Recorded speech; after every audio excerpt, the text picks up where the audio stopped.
Good afternoon, welcome. I am Digby Ricci, and this is the second in a series of lectures on analysing poetry. Today we shall continue to explore one of my favourite poetic genres, the dramatic monologue. In the previous lecture, I defined the dramatic monologue in some detail, and we examined an early example of the genre, Michael Drayton's Renaissance poem, The Parting, sometimes referred to as Love's Farewell. In this lecture, I'm going to examine one of the most famous dramatic monologues of all time by the great Victorian poet Robert Browning, truly a master of the genre. In this most renowned of all dramatic monologues, Browning uses as his starting point an historical incident. In 1564, Alfonso II, Duke of Ferrara, negotiated for the hand of the niece of the Count of Tyrol. Alfonso II's last Duchess had died tragically at the age of 17 in 1561. Poison was suspected of being the cause of her death. And Browning uses this material to examine the psyche of an extraordinary and murderous aristocrat. At the beginning of this dramatic monologue, the Duke adopts a relaxed conversational attitude towards the Count's envoy. He even gives the envoy a private viewing of the portrait of the Duke's last Duchess. Clearly, the envoy is very impressed, even dazzled, for his response to the painting is implied. He obviously turns towards the Duke in amazement. And this amazement is aroused by the depth and intensity of passion that the painter has been able to capture in the gaze of the Duchess and the flush of colour upon her cheek. The Duke then points out that his wife, his late wife, was perhaps too delighted by life, too intensely involved in the joys of existence. He stresses to the envoy that a number of pleasures could bring this flush of joy to the Duchess's cheek. Perhaps the artist, Fra Pandolf, that means brother Pandolf, he was obviously both a religious figure, a friar and a painter. Perhaps a compliment by Fra Pandolf delighted her. Perhaps someone broke off a bough of cherries for her and offered it to her as a gift. Perhaps she was overawed by the beauty of a glorious sunset, or perhaps she was simply enjoying exercise, riding her white mule around the terrace. But all of these pleasures, activity, beauty, compliments, aroused in the Duchess a sense of happiness, which she expressed in her face. The Duke dislikes this. He dislikes it intensely. The Duke insists to the envoy that his last Duchess should have valued his gifts to her, the tributes he paid to her, and above all the gift of his 900 years old name, more greatly than any other gifts. Now, such a fault, if indeed it is a fault, might seem to readers a trivial one. And indeed, the language that the Duke uses of it suggests that he dismissed it to an extent. He refers to it as trifling. However, it soon becomes clear that for him it was not really trifling at all. He refers to the person who offered a bough of cherries, a branch of cherries, to the Duchess as an officious fool, an interfering fool. And he speaks of the Duchess as having a heart that is too soon made glad, too easily impressed. The quality of resentment intensifies and becomes sinister as the poem progresses. Because what would the solution to the problem have been? We might think when reading the poem, why on earth didn't he speak to her about it? But the Duke soon explains to the envoy exactly why he did not do so, with false modesty, and we know it's false because he is speaking so eloquently to this representative of the Count. The Duke says that he doesn't really have skill with language, and therefore he couldn't bring himself to communicate to the Duchess what displeased him so. However, that is not the real reason. The real reason is that he fears that if he rebukes her, she might disagree with him. She might challenge him, and that would be such a humiliation. The Duke uses the word stoop and variants of it. Would one stoop to correct? Even then would be some stooping. I choose never to stoop. And the repetition of that word suggests that he would have seen it as a supreme degradation to argue with the wife who should adore, revere, and obey him. If she challenged him, disagreed with him, he would feel that he was profoundly humiliated. And therefore, he does not speak to her. Her tendency to delight in existence, in all aspects of existence, grows stronger, and the Duke feels that he has to act. And ultimately, he does so. I'm sure those of you who are listening have noticed that when discussing this poem, I've moved from past tense to present tense. This is inevitable, for although the Duke is speaking of memories, he speaks of them with such intensity that in a sense they are reenacted before us. We feel his rage and resentment, and it is especially emphasized in the diction that he uses. His veneer to the envoy is one of the urbane, polished, sophisticated man, but his diction inadvertently reveals to us the fury and the resentment that he felt when confronted by the vivacity, the generous, life-loving spirit of his late wife. He uses the verb disgusts me when speaking of her behavior, and there's an icy sense of tyrannical authority in I choose never to stoop. So he gives his orders and the supposed problem is solved. It is interesting to note that one of the great mistresses of the detective genre, the late Ruth Rendell, singled out Browning's My Last Duchess as one of the most perfect works ever written dealing with the subject of murder. And now the murder occurs in the poem. The Duke describes what he did, or what he arranged to have done, to his last Duchess. This grew.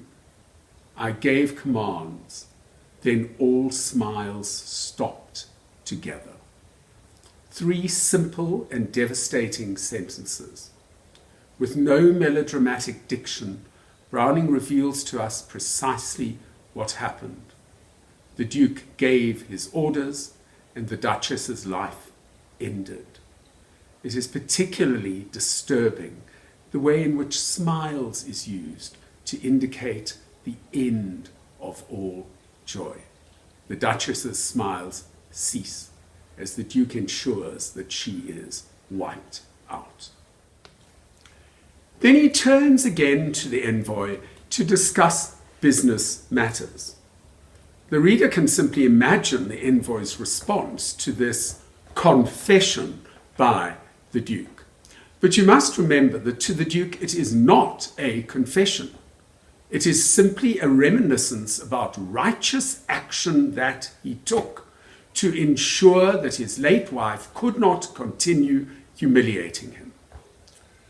At this point, I think it is important for me to emphasize that there is no suggestion in the poem that the Duke's last Duchess was ever unfaithful to him. He himself admits that she used to smile upon him and thank him for the favors and the gifts that he gave to her and for their relationship. He simply did not believe that she revered him enough, treasured his gifts enough, felt that he was infinitely superior to any other human being upon the earth.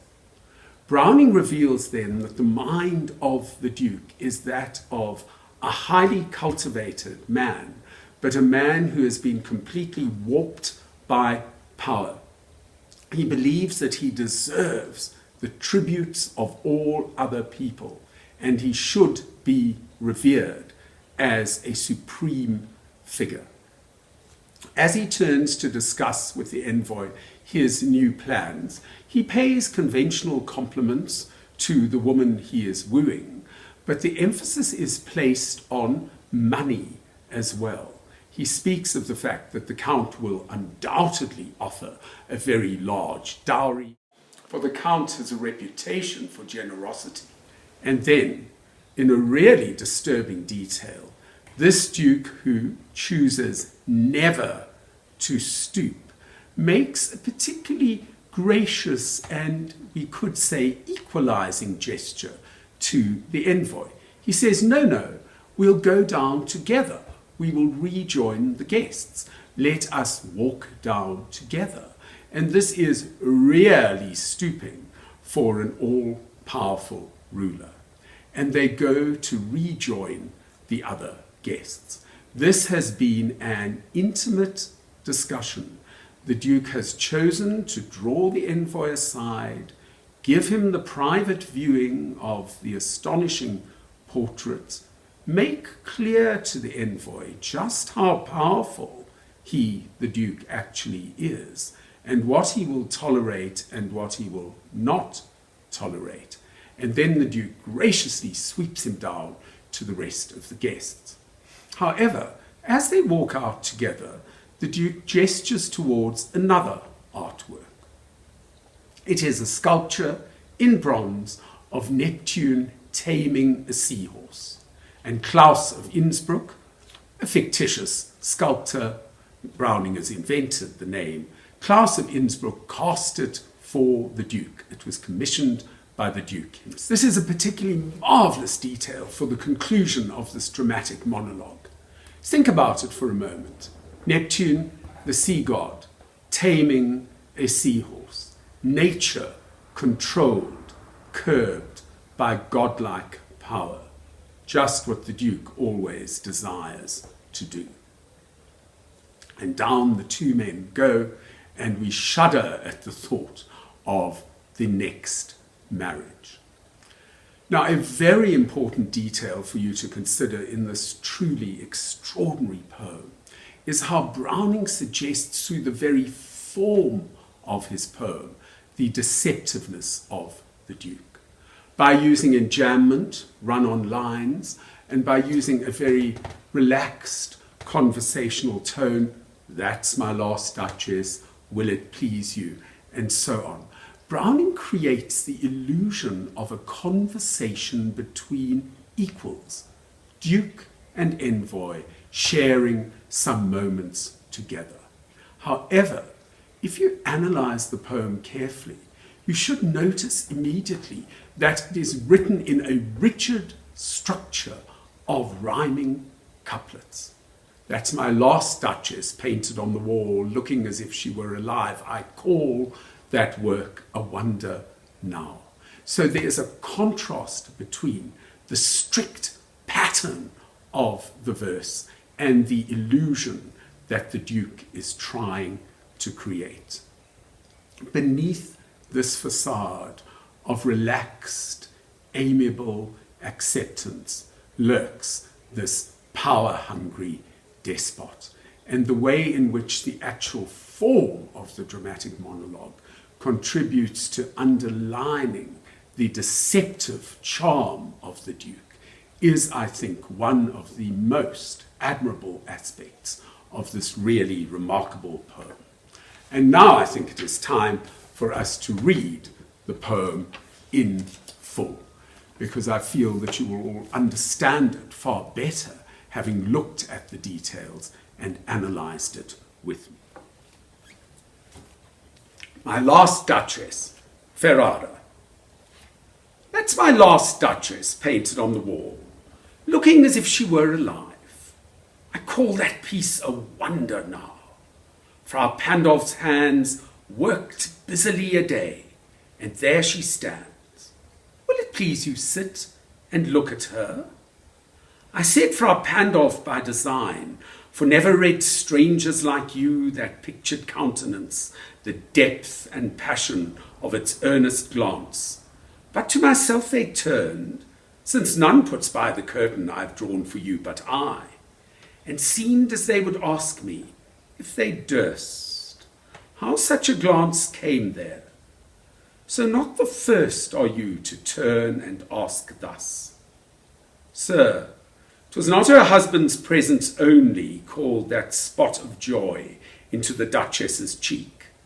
Perhaps Frau Pandolf chanced to say, her mantle laps over my lady's wrist too much, or paint must never hope to reproduce the faint half flush that dies along her throat. Such stuff was courtesy, she thought, and cause enough for calling up that spot of joy. She had a heart, how shall I say, too soon made glad, too easily impressed.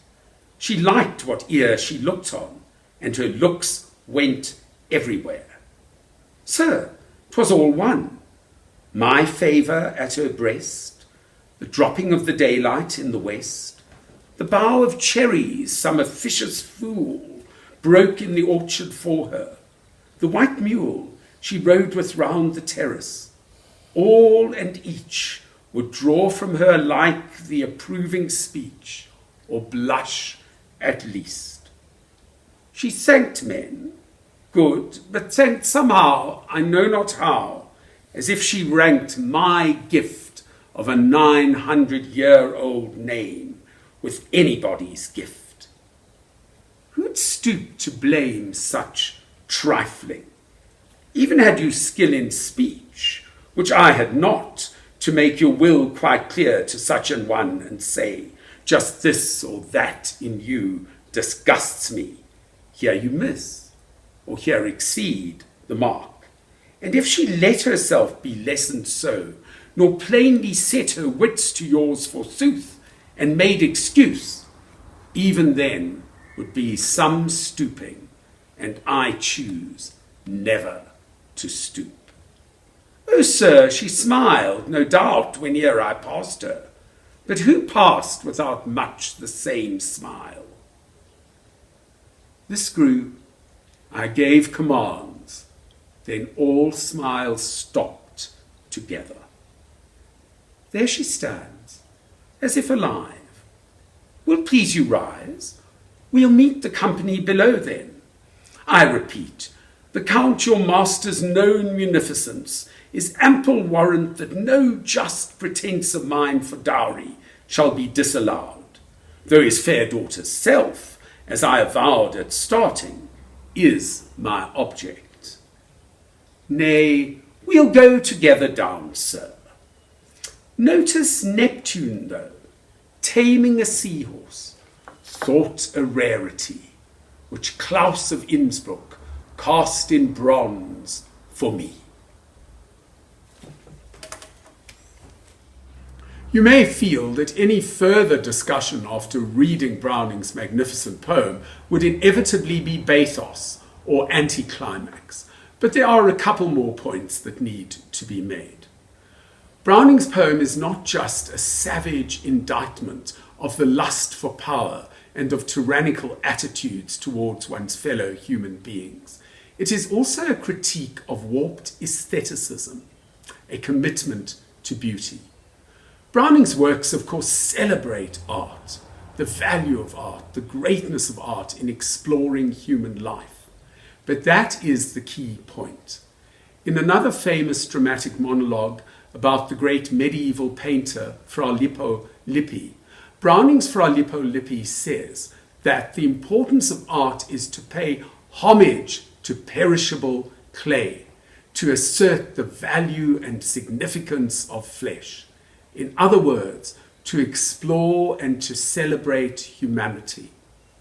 The Duke in My Last Duchess appreciates beauty, yes, but it must be dead beauty, covered by a curtain, frozen, painted as if she were alive. The Duke's Last Duchess is acceptable to him.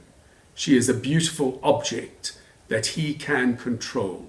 He can invite others to admire her in painted form when he chooses to do so, just as he can invite others to admire the statue, the little sculpture of Neptune taming a seahorse. Beauty must take the form of objects that can be owned and controlled. For Browning, this is not true aestheticism, truly valuing beauty. It is a perversion of aestheticism, of which the Duke is guilty. And this, I think, would be an appropriate moment to conclude our discussion of one of the most remarkable poems of the Victorian era and one of the finest dramatic monologues ever penned. Thank you very much.